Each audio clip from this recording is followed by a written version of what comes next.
Bismillahirrahmanirrahim. Assalamualaikum warahmatullahi wabarakatuh.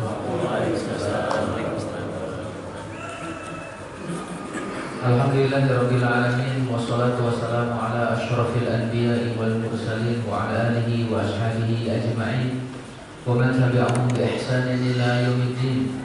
Asyhadu an la ilaha illallah wahdahu la syarika lah wa asyhadu anna Muhammadan abduhu wa rasuluhu la nabiyya wa la rasula ba'dah. Usikum wa nafsi bittaqwallah faqad fazal muttaqun. Usikum wa nafsi bittaqwallah fa inna akramakum indallahi atqakum. Qala Allah Ta'ala fil Qur'anil Karim, a'udzu billahi minasyaitonir rajim. Ya ayyuhalladzina amanu taqullaha haqqa tuqatih wa la tamutunna illa wa antum muslimun. Ya ayyuhan nasu ittaqu rabbakum alladzi khalaqakum min nafsin wahidah wa khalaqa minha zawjaha wa batha minhuma rijalan katsiran wa nisaa'a wattaqullaha alladzi tasaaluna bihi wal arham innallaha kana 'alaikum raqiba. Ya ayyuhalladzina amanu taqullaha wa qulu qawlan sadida yuslih lakum a'malakum wa yaghfir lakum dhunubakum wa may yuti'illaha wa rasulahu faqad faza fawzan 'azima. Amma ba'd. Hadirin Bapak-bapak dan Ibu-ibu yang dimuliakan oleh Allah Subhanahu wa taala, bersyukur kepada Allah yang terus dan senantiasa memberikan karunia dan nikmat-Nya kepada kita sampai saat ini kita dimudahkan langkah kaki kita untuk menuju masjid dalam rangka melaksanakan kewajiban kita, yaitu sholat subuh secara berjamaah. Hadirin yang dimuliakan Allah Subhanahu wa taala, insyaallah semestinya kita membahas sirah nabawiyah. Ada permintaan dari DKM untuk membahas kurban, ya, bahas kurban. Dan biasa kalau murabbi itu harus selalu siap, ya, dengan materi apapun yang diminta, ya.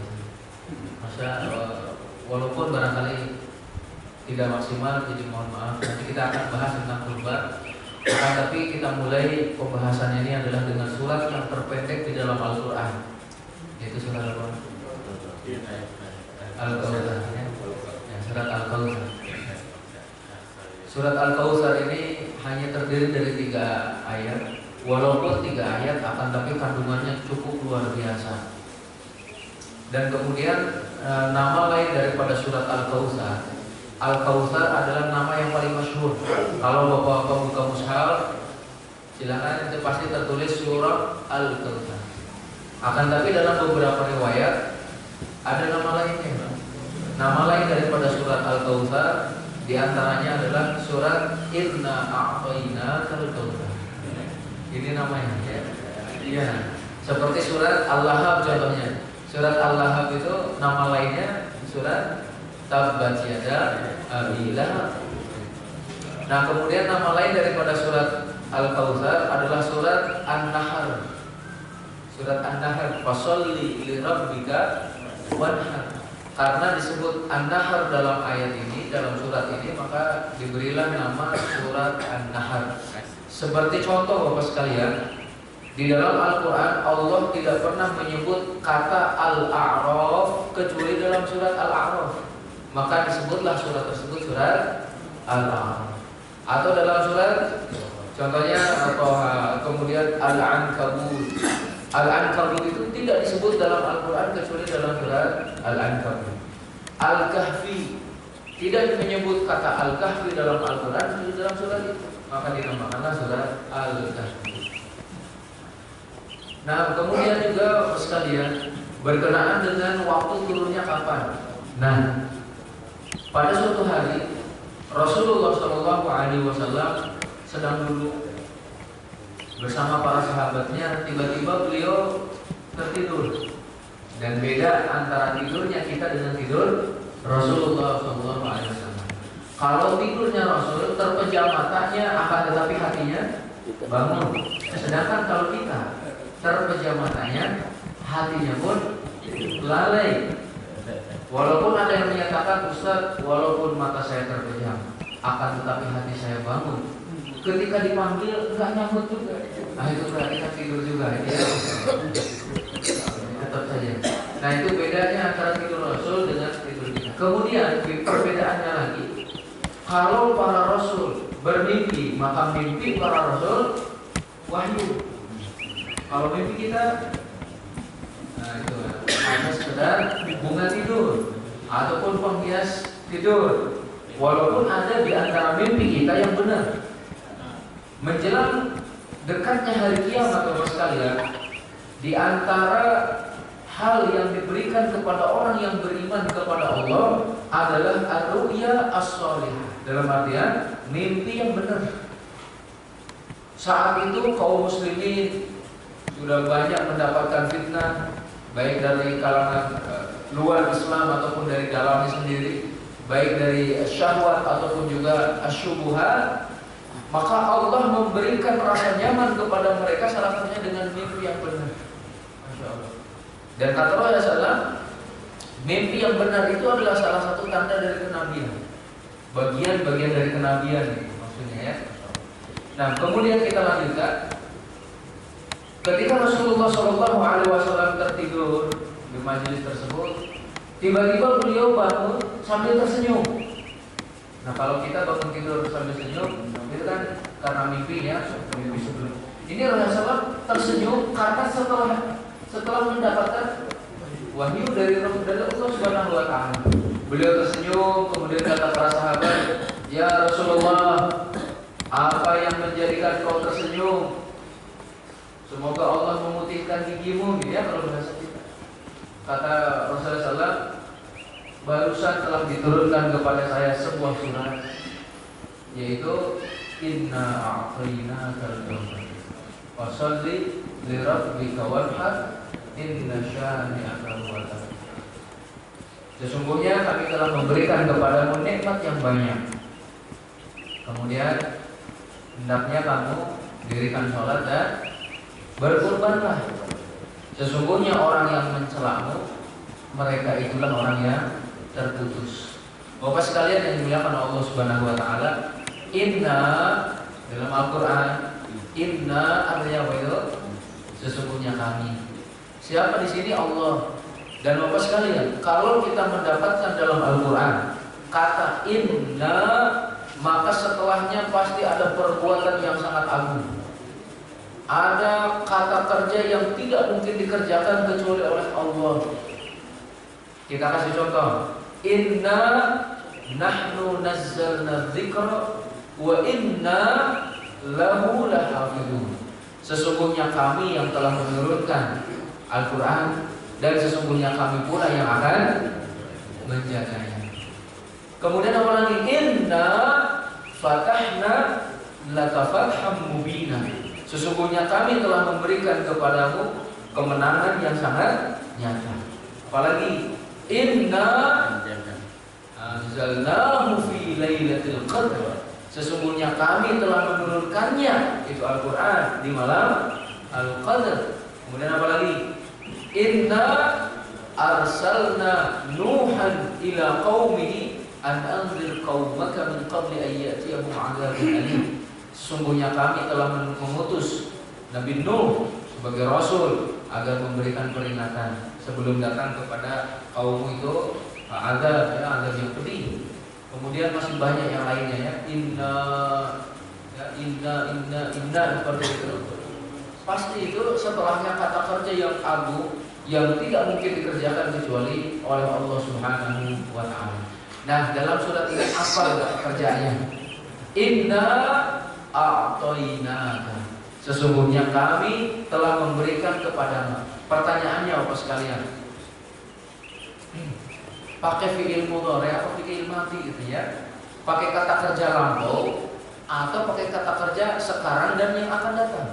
A'tainaka. Sesungguhnya kami telah memberikan kepadamu al-kautsar. Berarti kan dengan fi'il madi, ya, dengan kata kerja yang sudah lalu, kata kerja lampau. Nanti yang kita kaitkan pertanyaan kita adalah dengan al-kautsar. Inna a'tainaka al-kautsar. Al-kautsar apa artinya? Kan Bapak sekalian, kalau dibuka di tafsir ataupun di terjemahan Departemen Agama, diartikan nikmat yang banyak. Tapi salah satu penafsiran Bapak sekalian, Al-Kautsar itu bermakna sungai, telaga Kautsar. Yang kita kenal ya, telaga Kautsar. Nah, sekarang pertanyaan ini, apakah Allah sudah menyampaikan, sudah memberikan telaga Kautsar kepada Rasulullah waktu di dunia? Tentu belum. Tapi Allah Subhanahu wa taala menyatakan, sesungguhnya kami telah memberikan kepadamu Al-Kautsar, padahal Rasulullah masih hidup. Nah, ini menunjukkan Bapak sekalian, janji Allah pasti. Ketika Allah berjanji kepada seseorang dengan memberikan sesuatu, maka pasti Allah berikan. Sebagai contoh janji Allah kepada kita, innallaha ashtara minal mu'minina anfusahum wa amwalahum bi anna lahumul jannah. Allah beli, kata Allah, jiwa dan harta orang beriman dengan apa? Surga. Allah beli. Ya, innallaha ashtara. Padahal kita ini masih proses gitu. Ada yang proses menjual kepada Allah, ada yang proses menjualnya kepada syaitan.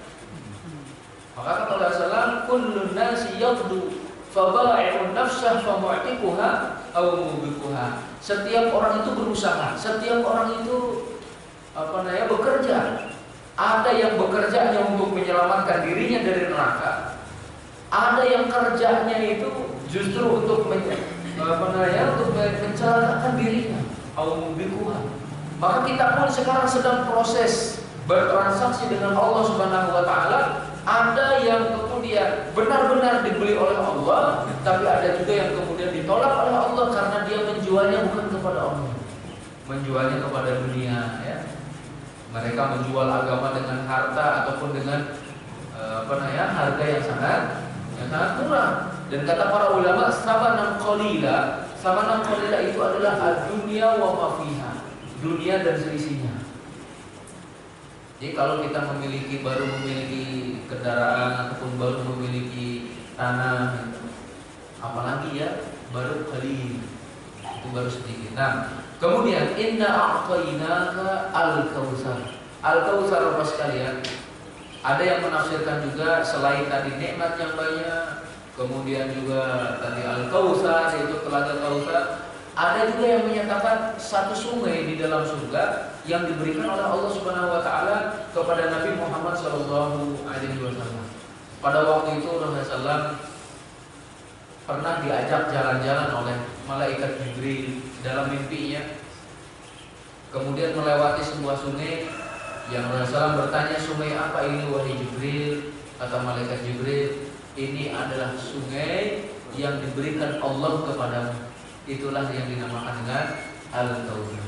Nah, Bapak sekalian, sesungguhnya kami telah memberikan kepadamu Al-Kautsar, nikmat yang banyak, telaga Kautsar. Sebagai tambahan, ada juga yang mengartikan di antara nikmat yang banyak yang Allah berikan kepada Nabi Muhammad SAW adalah dalam surat Ad-Duha. Surat Ad-Duha, insyaallah hafal semua ya. Kalau yang belum, Wadduha wal-laili idza saja ma wadda'aka rabbuka wa ma qala walal akhiratu khairul laka minal ula. Kemudian wala sawfa yu'tika rabbuka fatarda. Nabar alam yajidka yatiman fa'awa wa wajadaka dhallan fahada. Terus wa wajadaka 'ailan fa'aghna. Fa'ammal yatima fala taqhar wa ammas sa'ila fala tanhar wa amma bi ni'mati rabbika fahaddits. Wadduha demi waktu duha, wal laili idza saja, dan waktu malam ketika dia datang. Malamnya gelapnya menutupi cahaya siang. Ma wadda'aka rabbuka wa ma qala. Yang pertama, Allah tidak pernah meninggalkanmu dan membiarkanmu. Ini adalah anggapan orang-orang musyrikin Quraisy pada waktu itu. Rasulullah SAW tidak diturunkan wahyu kepadanya beberapa hari. Sampai istrinya Abu Lahab yang pernah kita ceritakan dulu itu dalam surat Al-Lahab. Istrinya Abu Lahab menyatakan, saya melihat syaitanmu meninggalkanmu.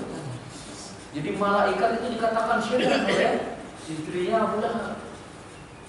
Nah ternyata, dan juga kata istri Abu Lahab, berarti Tuhanmu telah meninggalkanmu juga. Maka Rasulullah sedih mendengar perkataan seperti itu. Beberapa hari tidak turun wahyu. Ada yang menyatakan sampai sekitar 40 hari. Itu waktunya cukup lama ya. Allah a'lam bishawab. Yang kemudian ternyata Allah menghiburnya dengan menurunkan surat Ad-Duha. Allah tidak pernah meninggalkanmu dan juga tidak pernah membiarkanmu, mengecewakanmu, itu tidak pernah. Masya Allah. Kalau Allah tidak akan pernah meninggalkan kita, maka tidak akan ada yang mampu mengalahkan kita, tidak akan ada yang mampu menghinakan kita, karena Allah adalah zat yang memiliki kemuliaan. Allah yang kemudian mengangkat kita karena iman kita. Jadi Bapak sekalian, kalau kita berpegang kepada nasab, maka kita akan menjadi hina. Kalau kita bertumpu kepada harta, maka kita bisa jadi miskin.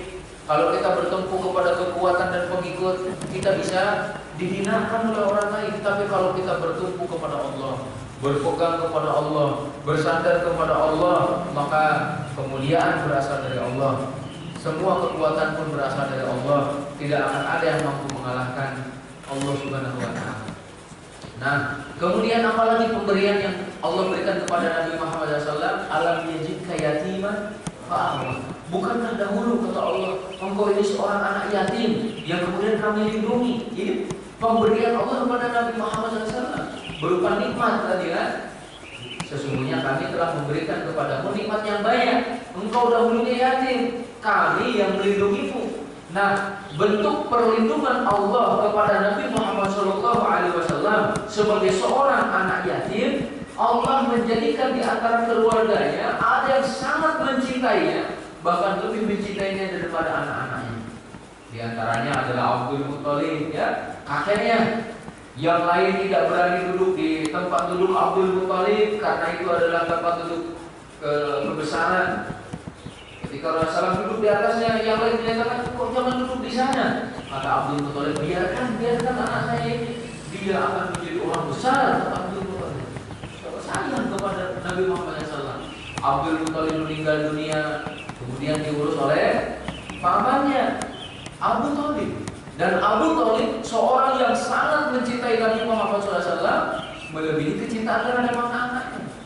Dulu kita pernah ceritakan ke Abdul Muthalib dulu. Abdul Muthalib sangat mencintai Nabi Muhammad SAW karena kalau ada unta hilang pasti ketemu oleh Nabi Muhammad SAW. Itu kan dulu pernah kita sampaikan ya. Kemudian ketika diurus oleh Abu Thalib, Abu Thalib pun Masya Allah sangat mencintai Rasulullah SAW. Ketika akan berdagang ke Syam, diajaknya usia 12 tahun itu, diajak dagang oleh Abu Thalib. Kan cintanya kepada Nabi Muhammad SAW sampai kemudian usianya dewasa, bahkan sampai diangkat menjadi Rasul, Abu Thalib tetap menjaganya. Yang lain menyakitinya, yang lain ingin membunuhnya, tapi Abu Thalib sendiri yang menjaganya, walaupun dia beda agama. Masya Allah. Jadi alam yajidka yatiman fa'awa wa wajadaka dhallan fahada. Bukankah kami telah mendapatimu orang yang bingung, kemudian kami memberikan kepadamu hidayah. Ini salah satu bentuk kebingungan yang terjadi sebelum kenabian, yaitu Rasulullah SAW. Pertemuan bulan lalu kita sampaikan, Rasulullah SAW pernah ingin mengikuti semacam tradisi orang-orang Quraisy. Dia turun dari gunung itu, kemudian ingin menghadiri semacam walimah, ya, semacam apa itu kalau sekarang ya nikahan itu, selamatan nikahan itu. Kemudian dia seakan-akan mendengar kayak suara rebana gitu ya, dia ingin ikut ke sana, tapi ternyata Allah menidurkannya. Jadi Allah menjaganya. Kemudian juga Rasulullah SAW pernah merasa bingung terhadap perbuatan orang-orang kafir Quraisy, sehingga di antara mereka ada yang menyembah berhala, di antara mereka ada yang selalu mabok-mabokan, ada juga yang selalu banting kartu. Kalau dulu bukan kartu mungkin banting apa gitu ya. koin katanya ya, seperti itu. Bingung Rasulullah SAW itu gimana cara meluruskannya. Maka Rasulullah SAW memperbanyak di Gua Hiro. Nah, itu nanti pembahasan kita insya Allah. Beliau selalu menyendiri di Gua Hiro sampai kemudian Allah memberikan hidayah kepadanya. Kalau Nabi Ibrahim dulu juga pernah bingung. Nabi Ibrahim pernah mencari siapa Tuhan saya, melihat bintang, oh ini mungkin Tuhan saya. Ternyata ketika bintangnya lenyap, gak mungkin Tuhan lenyap. Ketika melihat bulan, oh ini mungkin Tuhan saya. Ketika lenyap, ketika nggak ada, nggak mungkin katanya. Kemudian dia menyatakan tidak mungkin ya, aku nggak suka yang lenyap-lenyap itu. Dan kemudian juga kata Nabi Ibrahim, seandainya engkau tidak memberikan petunjuk kepadaku, niscaya aku ini akan termasuk orang yang rugi. Sampai di siang hari melihat matahari, oh ini Tuhan saya, dia lebih gede. Ternyata tenggelam juga. Maka kata Nabi Ibrahim, gimana itu? Inni wajjahtu wajhiya lilladzi fatara samawati wal ardh. Aku wajahkan, aku hadapkan wajahku kepada pencipta langit dan bumi. Baru setelah itu Allah memberikan hidayah bahwa yang berhak untuk disembah olehmu adalah yang menciptakan semuanya. Nah, wa wajadaka dhallan fahada. Kami pun mendapatimu waktu itu bingung, kami memberikan hidayah. Kemudian wa wajadaka 'ailan fa'aghna. Kami pun mendapatimu orang miskin, kemudian kami menjadikanmu kaya. Nah, Bapak sekalian, sekarang kita kaitkan dengan diri kita. Ya, kita kaitkan dengan diri kita. Allah telah memberikan nikmat yang begitu banyak kepada kita. Termasuk dahulunya kita tidak memiliki apa-apa. Saat dilahirkan dari rahim orang tua, jangankan membawa harta, membawa sehelai kain pun tidak. Nah, sampai kemudian Allah memberikan kekuatan kepada kita, memberikan ilmu kepada kita. Dengan ilmu itu salah satu sebab mendatangkan rezeki, sebenarnya seseorang bisa mencari rezekinya, dan Allah pun melebihkan antara satu bagian dengan bagian yang lainnya dalam masalah rezeki. Maka hendaknya kita ingat kepada Allah Subhanahu wa taala akan kewajiban bersyukur. Sehingga kita lanjutkan pembahasan selanjutnya, fasholli lirabbika wanhar. Maka hendaknya kamu dirikan sholat dan berkurbanlah. Bapak sekalian, rezeki yang kita terima, anugerah yang Allah berikan, ada yang berkaitan dengan badan, ada yang berkaitan dengan harta. Kalau yang kaitannya dengan jasmani kita, kita bisa melihat, kita bisa mendengar, kita bisa memegang, kita bisa berjalan, kita bisa merasa, ya, mengecap rasa. Kemudian kita juga bisa menggunakan panca indera kita dengan maksimal. Itu kan nikmat Allah yang mengenai tubuh, berkenaan dengan tubuh kita. Cara terbaik untuk bersyukurnya adalah fasholli. Maka hendaknya kamu sholat. Bapak sekalian, sekian lamanya kita mampu melihat. Alhamdulillah ya. Ada di antara bapak-bapak yang sudah berusia 60 tahun atau 70 tahun ya. Ada yang sudah 80 tahun. 80 tahun bisa melihat, 80 tahun bisa mendengar, 80 tahun bisa berjalan, 80 tahun masih aktif baca indahnya, 80 tahun. Apa cara bersyukur yang paling bagus? Fasholli, kata Allah, sholat. Maka Rasulullah pun pernah bersabda, kullu sulaiman ibni Adam alaihi shadaqah. Setiap persendirian anak Adam itu harus disedekahi, dan itu setiap hari. Ada berapa jumlah persendirian kita? 360. Semuanya harus disedekahi. Berarti dengan 360 sedekah. 360 sedekah. Sedekah itu macam-macam Bapak sekalian. Ada dengan senyum. Senyum itu sedekah. Nah, yang nggak bisa sedekah pakai yang lain, minimal senyum. Ketemu temannya senyum, ketemu ustadznya senyum, ketemu Pak Haji Imam senyum, ya. Ketemu yang lainnya juga senyum. Ketika ditanya kenapa kok senyum, sedekah. Ya, sedekah tabassumuka Fi wajhi akhika shadaqah. Dengan senyummu di hadapan wajah saudaramu adalah sedekah. Cuma jangan disalahgunakan katanya. Sekarang banyak orang yang senyum di hadapan HP. Sendirian juga. Itu senyum kepada siapa coba? Di kamar mandi. Apalagi di kamar mandi gitu. Senyum apa gitu? Nah, mendingan senyum benar-benar di hadapan saudaranya. Kalau senyum di hadapan HP, banyak itu yang apa namanya? Yang memang ngirim pesan kepada dirinya, tapi yang mengirim pesan nggak tahu kalau dirinya Senyum. Masya Allah. Nah, kemudian apa lagi sedekah itu? Al kalimatu thayyibah shadaqah, kata Rasulullah. Kalimat yang baik itu adalah sedekah. Kalau ada orang yang nanya jalan, Pak, saya ini mau ke arah Joglo, mana nih rutenya? Ditunjukkan, Bapak belok kanan, belok kiri, habis kanan, kiri lagi, contohnya ya. Terus dikasih rute seperti itu adalah sedekah. Wa irsyaduka fi ardil dhalati shadaqah. Jadi engkau memberikan petunjuk kepada orang yang kesesatan, sedekah. Kemudian apa lagi? Menyingkirkan duri dari jalan itu juga sedekah. Nah, kata Rasulullah, setiap sendi anak Adam harus disedekahi dan cukup untuk menyedekahinya 2 rakaat duha.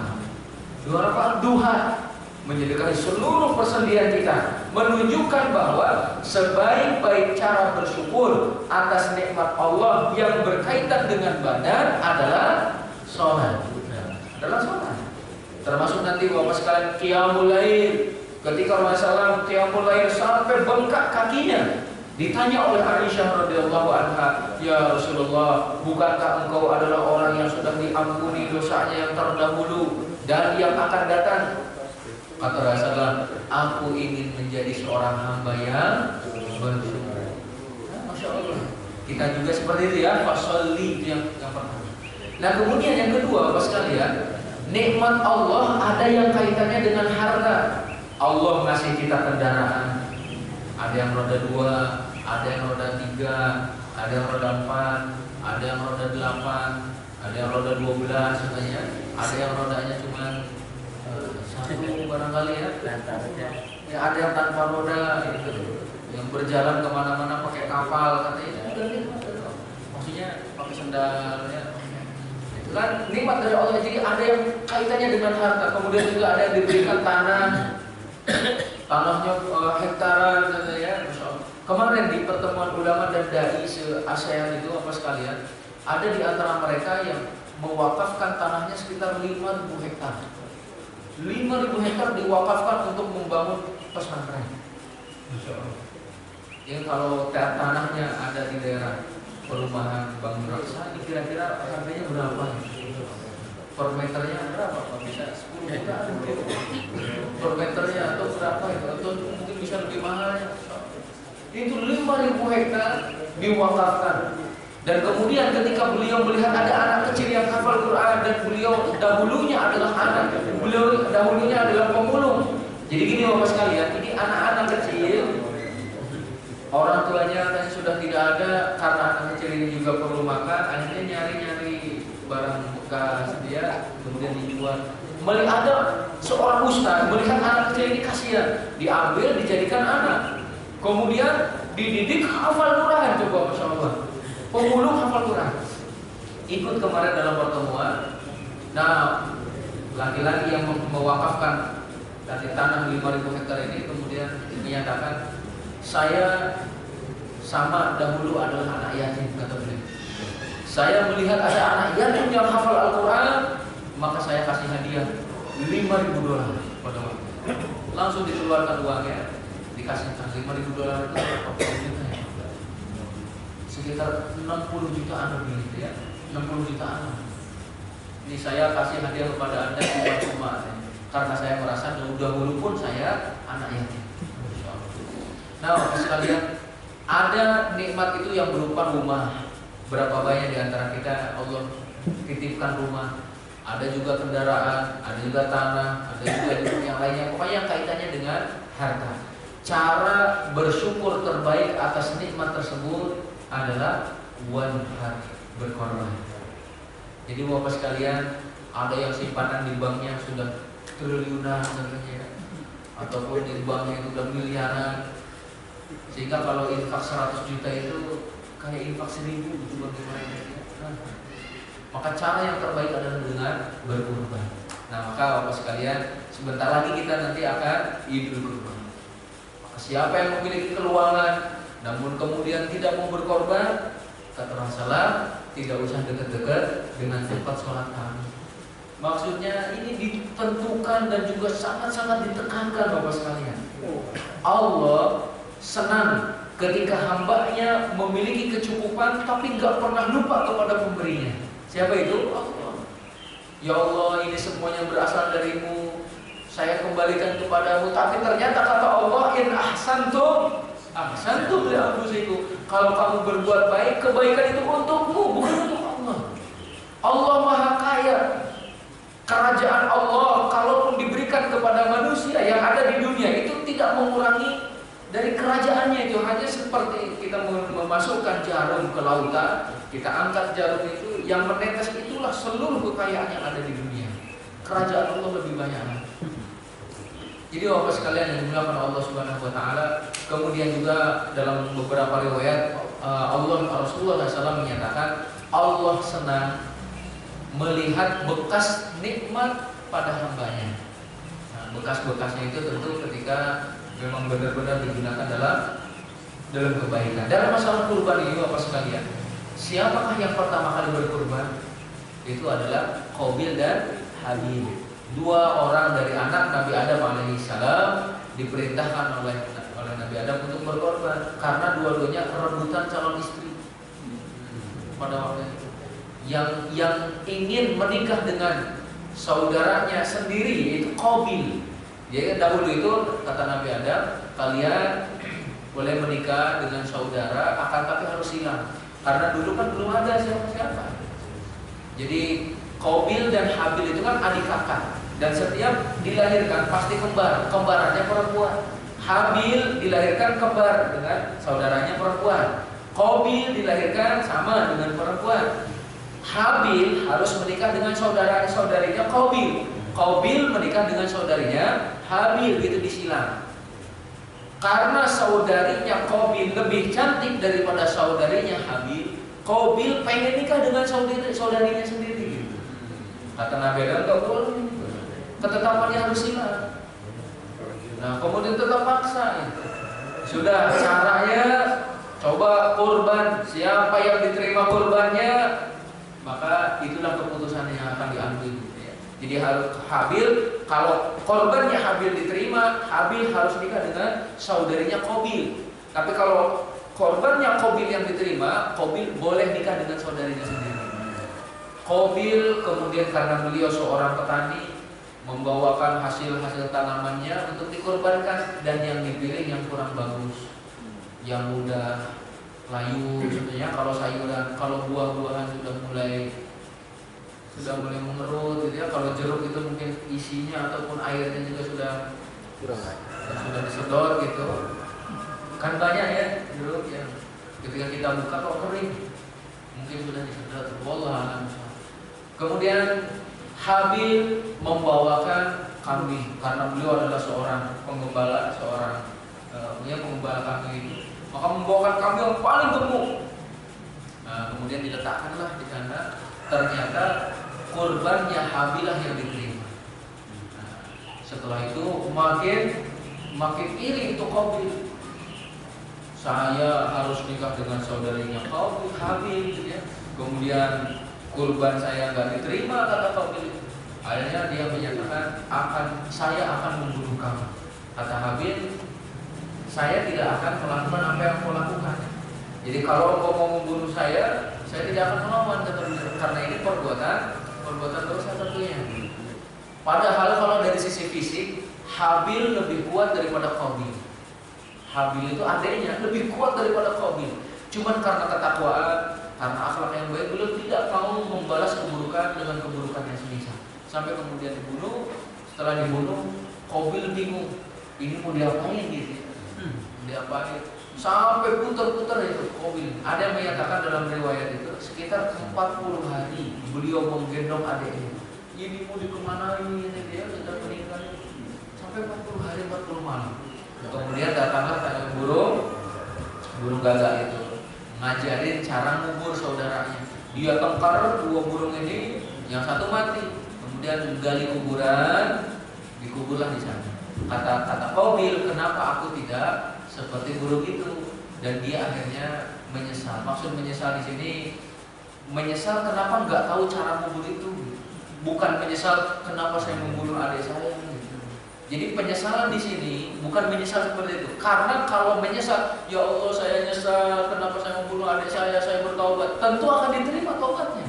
Jadi maksud penyesalan di sini, nyesal kenapa nggak tahu gitu, nggak tahu cara menguburnya.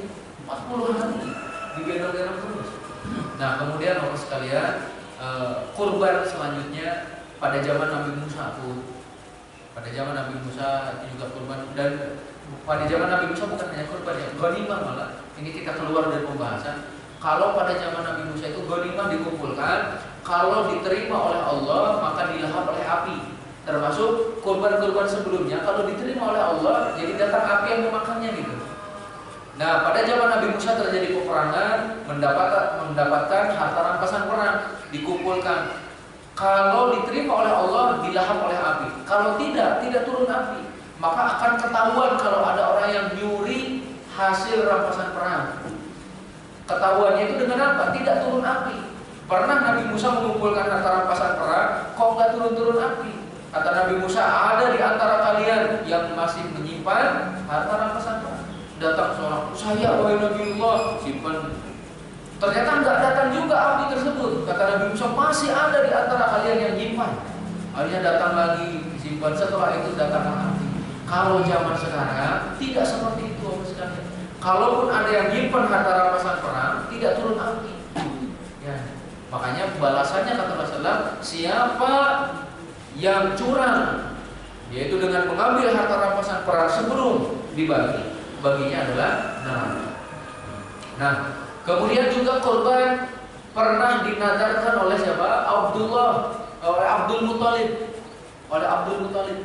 Atau Nabi Ibrahim dulu. Nabi Ibrahim yang pada waktu itu bermimpi agar menyembelih anaknya yang selama ini dinanti-nantikan, ternyata malah harus dikorbankan. Nabi Ibrahim menyatakan, anakku, Allah memerintahkan kepadaku menyembelihmu, gimana pendapatmu? Kata anaknya, lakukan wahai ayahku. Masya Allah ya, seorang anak. Anaknya itu tidak menyatakan kenapa enggak ayah aja udah tua gitu ya. Tapi kata anaknya, lakukan wahai ayahku, engkau akan mendapatiku orang sabar. Masya Allah. Ketika sudah falamma aslama wa tallahu lil jabin, ketika Nabi Ismail sudah berserah diri, kemudian juga disiapkan untuk disembelih itu, wa fadainahu bidzibhin alim. Kata Allah, kami ganti dengan kami yang besar, Masya Allah ya. Kemudian ternyata disembelih sampai syariat itu sampai sekarang diakui, itu Idul Adha ya, syariat penyembelihan. Nah kemudian Abdul Muthalib, beliau pernah bernazar kepada Allah, seandainya memiliki anak 10 ya, salah satunya akan dikurbankan. Ternyata benar Allah masihkan rezeki. Nah dari sini sebelum saya lanjutkan, jangan sampai bernazar untuk maksiat kepada Allah ya, dan tidak ada nazar dalam maksiat kepada Allah. Zaman dulu mau mengorbankan anaknya coba,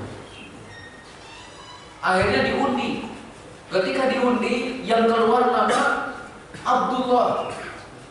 Kata yang tahu, kata mereka, jangan Abdullah. Akhirnya diundi lagi, yang keluar Abdullah. Ataupun ada yang menyatakan bukan seperti itu ya.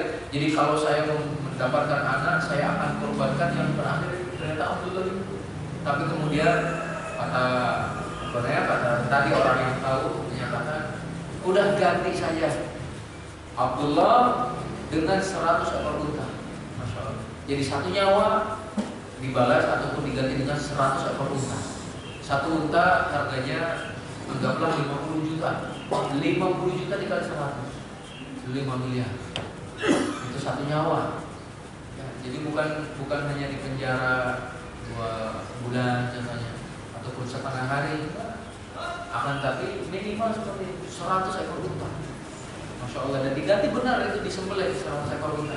Sampai kemudian dari Abdullah inilah lahirlah Nabi Muhammad Shallallahu Alaihi Wasallam, dan kita pun 10 Zulhijjah itu sangat-sangat ditekankan untuk Idul Adha ataupun untuk menyembelih sana. Dan Allah Subhanahu wa taala menyatakan la yanalullahu luhumuha wala dima'uha walakin yanaluhu taqwa minkum. Jadi darah dan dagingnya itu tidak akan sampai kepada Allah. Yang sampai kepada Allah adalah takwa. Nah, dalam cerita Habil dan Qabil pun, Qabil menyatakan innama yataqabbalullahu minal muttaqin. Sesungguhnya Allah hanya menerima dari orang-orang bertakwa. Bapak sekalian, niatkan saat kita kurban karena Allah dan sebagai wujud ketakwaan dari diri kita. Allah menyatakan dzalika wa may yu'azzim sya'airallah fa innaha min taqwal qulub. Itu adalah perintah dari Allah. Siapa yang mengagungkan perintah dari Allah menunjukkan ketakwaan dari dalam hatinya. Bapak sekalian, sekecil apapun perbuatan, kalau dilakukan dengan takwa dan mengharap pahala dari Allah, akan menjadi besar.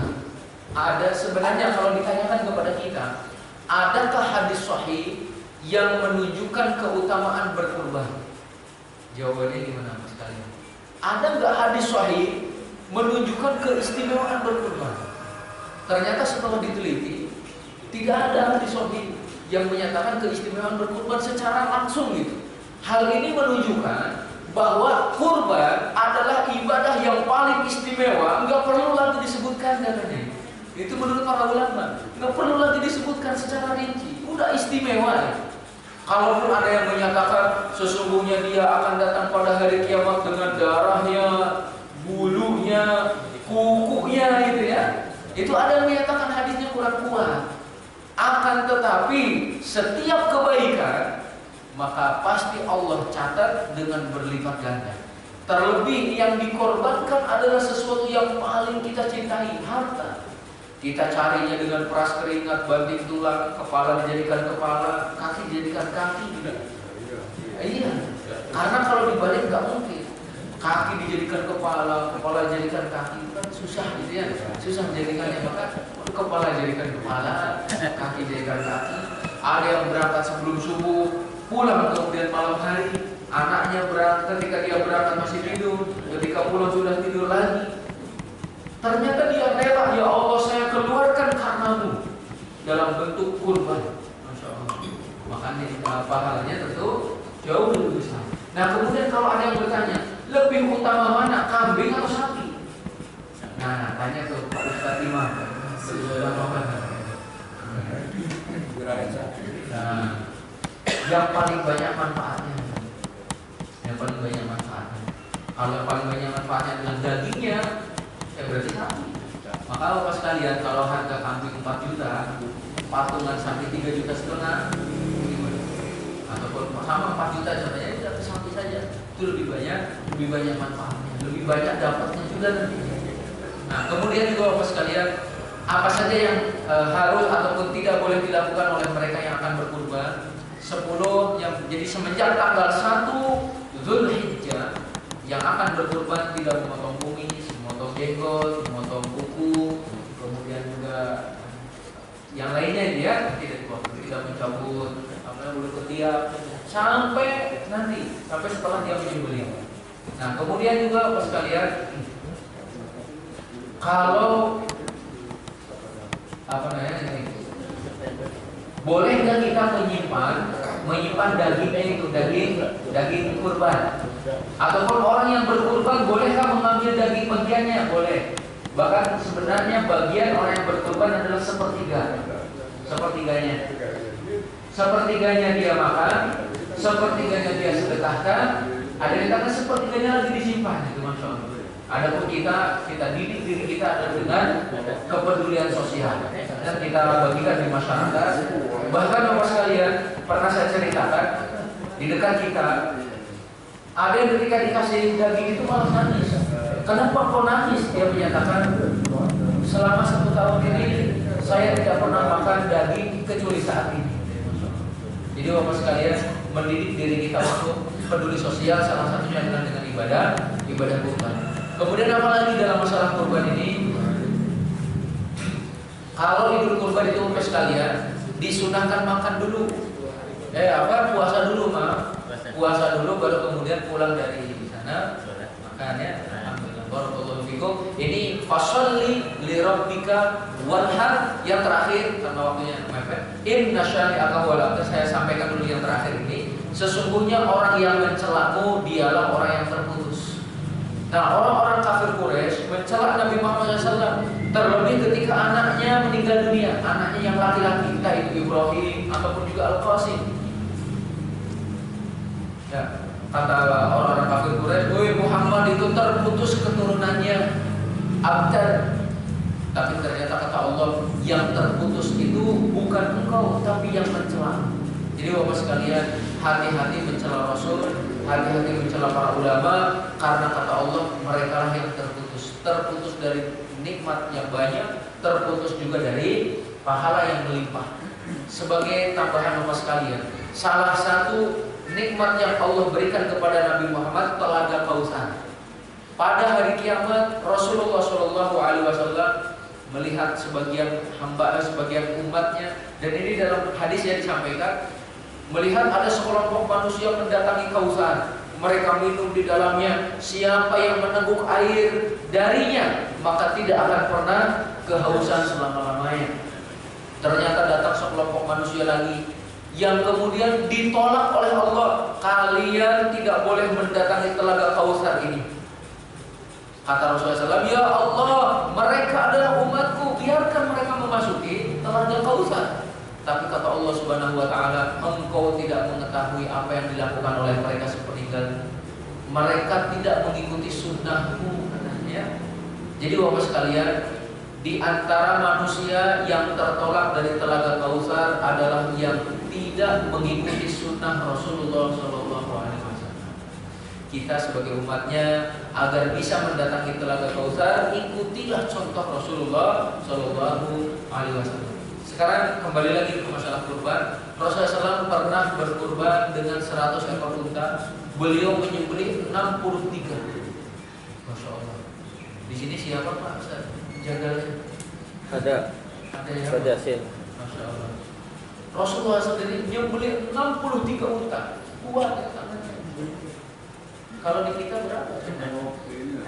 17 kambing, sapinya ya, kambing 20. Kambing sapi 16, Masya Allah. Itu satu orang nyembelih 63. Sisanya yang berapa itu? 37 ya. 37 dikasihkan kepada Ali bin Abi Thalib. Ini bapak-bapak yang masih belum bisa nyembelih, mungkin bisa latihan itu nyembelih kambing. Itu. Dan sunnah memang yang terbaik itu mereka yang kurban, mereka yang nyembelih, itu sunnahnya. Lebih baiknya seperti itu. Tapi kalau nggak berani, kalau belum bisa, ya silahkan diwakilkan. Kemudian juga Bapak sekalian, tidak boleh seluruh bagian yang dikurbankan itu dijual. Nah ini aturan Islam. Banyak yang bertanya masalah ini, boleh nggak kita menjual, contohnya kulitnya? Sebenarnya itu tidak boleh hal yang dijual, ya tidak. Jadi kita kasihkan kepada siapa yang berhak. Dan kemudian juga sebenarnya ya, jagal itu tidak boleh dikasih upah dengan dagingnya itu sebenarnya gitu.